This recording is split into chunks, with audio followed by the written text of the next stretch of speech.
Tally 7.1 കുറച്ച് പുതിയ ഫീച്ചേഴ്സിനെ പറ്റിയാണ് 2-3 ഫീച്ചേഴ്സ് സംസാരിക്കുന്നത്.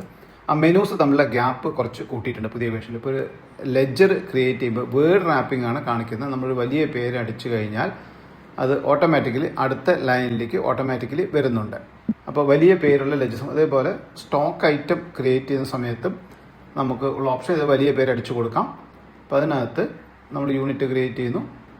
HSN കോഡ് നമുക്കൊരു ലിസ്റ്റ് നിന്ന് ചൂസ് ചെയ്യാം. GSTയുടെ സൈറ്റിൽ നിന്ന് ഉള്ള എല്ലാ HSN കോഡും അവിടെ ലിസ്റ്റ് കാണിക്കും. അതിനകത്ത് നമുക്ക് ചൂസ് ചെയ്യാം. ഇവിടെ HSN കോഡ് വൈസോ ഡിസ്ക്രിപ്ഷൻ വൈസോ നമുക്ക് ടൈപ്പ് ചെയ്ത് സെലക്ട് ചെയ്യാൻ പറ്റും. ഞാനിപ്പോൾ ഡിസ്ക്രിപ്ഷൻ ടൈപ്പ് ചെയ്ത് കഴിഞ്ഞാൽ ഓട്ടോമാറ്റിക്കലി ആ ഡിസ്ക്രിപ്ഷൻ വെച്ചിട്ട് അവിടെ ഓട്ടോമാറ്റിക് ഇപ്പോൾ കൗന്ന് ടൈപ്പ് ചെയ്താൽ അത് ഓട്ടോമാറ്റിക് ഫില്ല് ചെയ്ത് വരുന്നുണ്ട്. അതേപോലെ വലിയ ഡിസ്ക്രിപ്ഷൻ ഉണ്ടെങ്കിൽ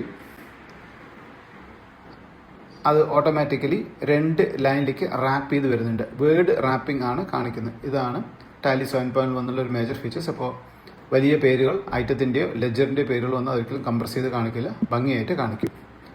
അതേപോലെ നമ്മൾ ക്രിയേറ്റ് ചെയ്ത HSN കോഡുകൾ നമുക്ക് GSTR റിട്ടേൺ കൊടുക്കുമ്പോൾ GSTR 1 എടുത്ത് ഇതിനകത്ത് ഓൾറെഡി ഉള്ളൊരു ഫീച്ചറാണ് GST നമ്പർ സെർച്ച് ചെയ്യുന്നത്. അപ്പോൾ GST നമ്പർ GSTയുടെ സൈറ്റിൽ സെർച്ച് ചെയ്ത് വാലിഡ് ആണെന്ന് കാണിക്കും. ഇതേപോലെ തന്നെ പുതിയതായിട്ട് HSN കോഡും ഓട്ടോമാറ്റിക്കലി വാലിഡേറ്റ് ചെയ്യാനുള്ള ഓപ്ഷൻ. ഇപ്പോൾ ഇതിലൊരു മിസ്റ്റേക്കുണ്ട്, ഒരു ക്യാരക്ടർ എക്സ്ട്രാ ആണ്, അത് വന്നിട്ട് ഡെമോ ഇൻവാലിഡ് HSN കോഡ് വന്നിട്ടുണ്ട്. അതേപോലെ നമുക്ക് ഇതിനകത്തുള്ള വാലിഡ് HSN കോഡ് ലിസ്റ്റ് കാണിക്കണമെങ്കിൽ F12 അത് ഓപ്ഷൻ പ്രസ് ചെയ്ത് വാലിഡ് HSN കോഡിൻ്റെ ലിസ്റ്റും ഇത് കാണിക്കും.